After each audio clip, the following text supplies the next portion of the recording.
Hello बच्चों, चलिए प्रश्न को पढ़ते हैं।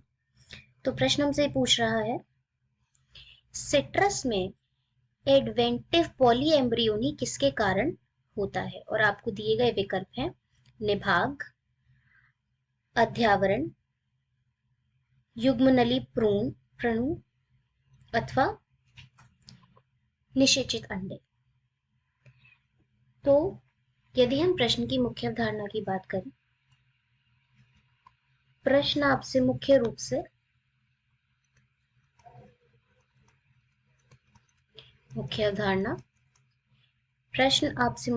से पादप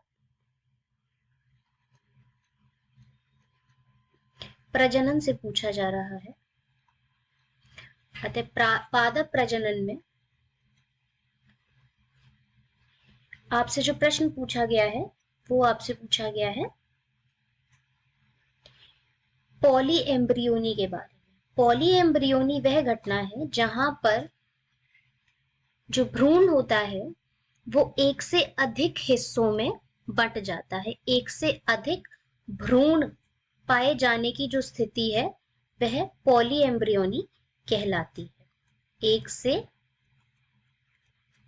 अधिक भ्रूण।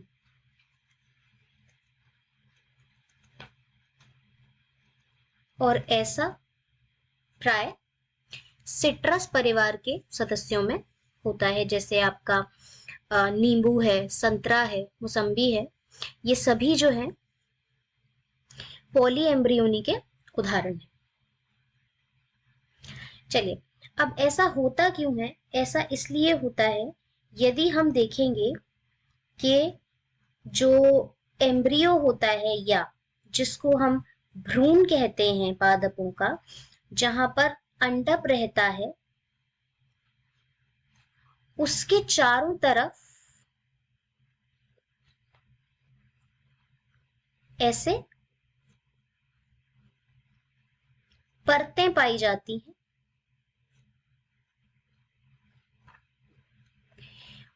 और ये परतों के बीच में कुछ कोशिकाएं पाई जाती हैं। इन परतों के बीच में कुछ कोशिकाएं यहां पर पाई जाती हैं। ये हमारा भ्रूण है और इन भ्रूण के बाहर परतों के बीच में कोशिकाएं पाई जाती हैं जो कि भ्रूण को पोषण प्रदान करने के लिए होती है। और इन कोशिकाओं को या इस ऊतक को हम क्या कहते हैं? इस ऊतक का नाम होता है निभाग।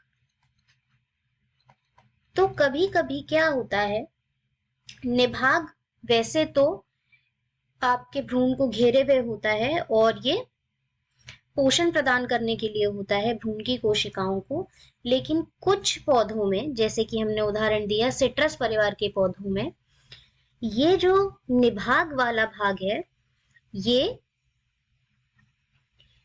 विभाजित हो जाता है और ये भ्रूण के कोशिका जैसे कोशिकाओं में परिवर्तित हो जाता है। अतः भ्रूण के बहुत सारे क्लोन्स बन जाते हैं और इन क्लोनों को ही हम, इस क्लोनों वाली अवस्था को ही हम पॉलीएम्ब्रियोनी कहते हैं। अतः हमारा जो संभावित उत्तर है या उपयुक्त उत्तर होगा इस प्रश्न का, वह होगा निभाग। आशा है आपको उत्तर समझ में आया होगा। धन्यवाद।